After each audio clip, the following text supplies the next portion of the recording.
Well, good evening, everyone, and thank you for joining us tonight for the 20th anniversary of our LULAC National Legislative Awards Gala. Isn't that something, 20 years?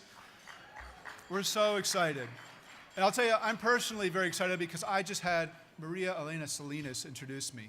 That's the highlight of my year. I'll tell you, we've been someone I've looked up to my entire life. She's a great leader for our community, and she's someone that inspires so many of us and has always stayed true on our issues.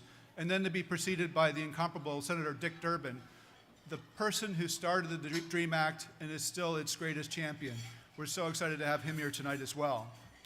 You know, 2 decades ago, we envisioned this place to be the place where we recognize leaders who have worked diligently to benefit the Latino community. And in that vein, I'd like to recognize some amazing people in the audience who have joined us here this evening, some really, truly spectacular leaders. Please help me thank Representative Salud Carbajal,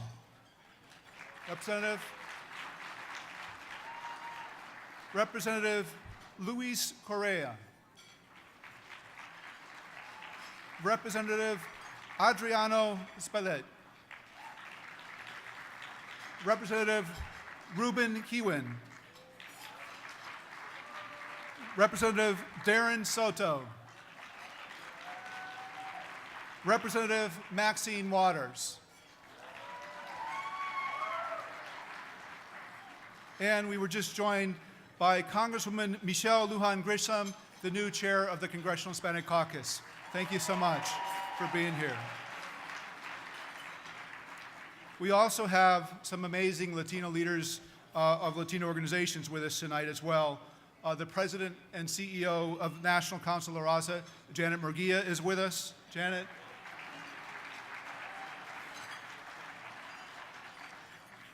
Hector Sanchez, the President and CEO of the Labor Council for Latin American Advancement and the National Hispanic Leadership Agenda, our chair of this amazing coalition.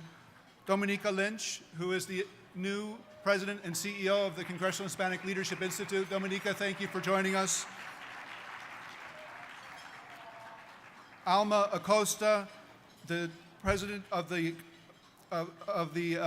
MANA, our wonderful Latino organization. I'm sorry, Amy Hinojosa, the President and CEO of MANA. Thank you, Amy, for being with us.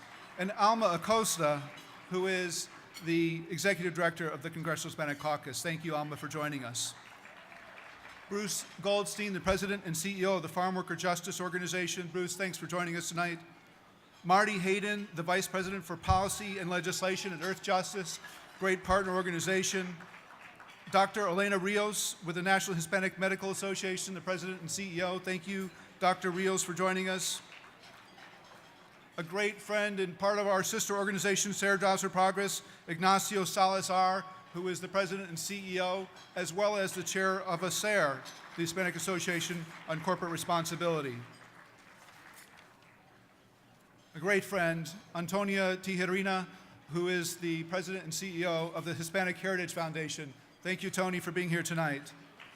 And Sid Wilson, the President and CEO of ASER, is with us tonight as well. Tremendous leader for our community, Alberto Zapanta with the U.S.-Mexico Chamber of Commerce. Thank you, Al, for coming tonight. And Kenneth McClintock with the Puerto Rico Senate. Kenneth, thank you for joining us. We also have Kenneth Romero Cruz, our the President and CEO of the National Hispanic Caucus of State Legislators. Kenneth, thank you for joining us.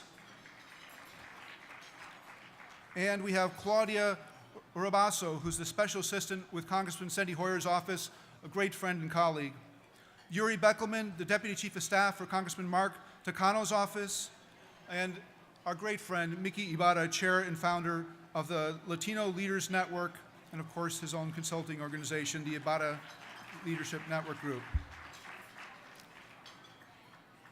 I'm sure we have many other wonderful leaders here with us as well. And I want to thank all of you for joining us. And thanks to all of you who've come out here to support LULAC and to support our legislative gala. And thank you for partnering with us. You know, Martin Luther King once said, I'm just going to say a few short words, so if I could have your attention for just a second. Just a second. Martin Luther King once said that the arc of the moral universe is long, but it bends towards justice. And as the largest and oldest Latino organization in the country, our members have fought hard over the past 88 years to help our nation's moral arc bend in the right direction. And we have had many successes. We've had some setbacks. We and our civil rights allies fought to end the era of Jim Crow, the era of separate but equal, and the era of no Mexicans allowed. We won the passage of the Civil Rights Act and the Voting Rights Act, and MALDEF's landmark Supreme Court case, Plyler versus Doe, which guarantees a public education to all children, regardless of their status. We pioneered the Little School of the 400 that became the model for Head Start. And as a result of that effort and many others, the Latino dropout rate has fallen from 70% in 1929 when we started to a new low of 12% this year. Amazing accomplishment. And this year, a record number, 35% of Latino 18 to 24-year-olds are going to college. Just incredible numbers. This past November, more than 13 million Latinos turned out to vote, which helped elect 7 new members of Congress, 7 new Latino members of Congress, many of them who are here with us this evening. A wise Latina now sits on the Supreme Court, and another wise Latina was just sworn into the Senate. And thanks to the Affordable Care Act, we are closer than we have ever been to the promise of universal health care.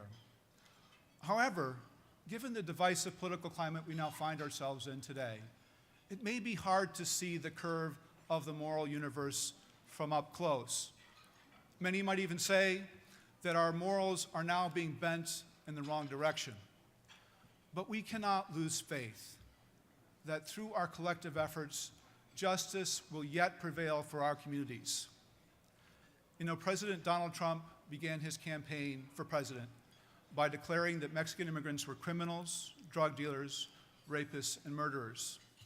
He led crowds of thousands across the country in recent chants of Build the Wall. He said a US-born judge of Mexican descent was biased against him because of his heritage. Now, some said that his bark was worse than his bite, that when he was sworn in as president, he would become presidential. But in his first week in office, he issued executive orders changing our federal immigration enforcement priorities to declare the removal of just about every undocumented immigrant in this country is a high priority. And he also attempted to follow through on his threat to impose a Muslim ban on our country. This week, widespread immigration enforcement actions across the country have separated families and created a climate of fear in our communities. These statements and actions are clearly designed to divide Americans along racial and ethnic lines for political gain. Yet they are antithetical to what it means to be an American.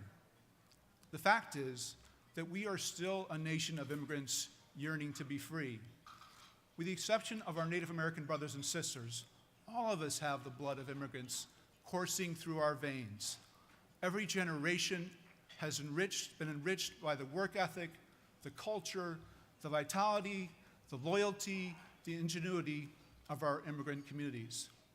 And the most amazing thing about us, the one thing that really makes us the envy of the entire world, is that no matter where we came from, no matter what God we pray to, no matter who we love, no matter if we're Democrats or Republicans or fiercely independent, we are all Americans. We believe in the American dream.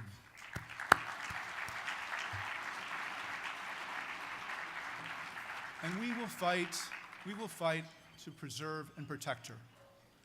The ability to take peoples from all over the world and make them our own is a uniquely American skill, and it's something that we can never, ever let go. And so tonight, as our national president, Roger Rocha, just said, we ask you to rise up against racism, discrimination, and intolerance.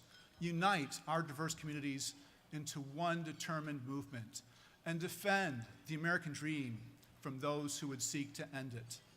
Together, we can ensure that the United States remains the land of the free, the home of the brave, and the nation of immigrants that it has always been. So thank you for joining us. I hope you enjoy the rest of the evening. Congratulations to our honorees. We look forward to the rest of the show.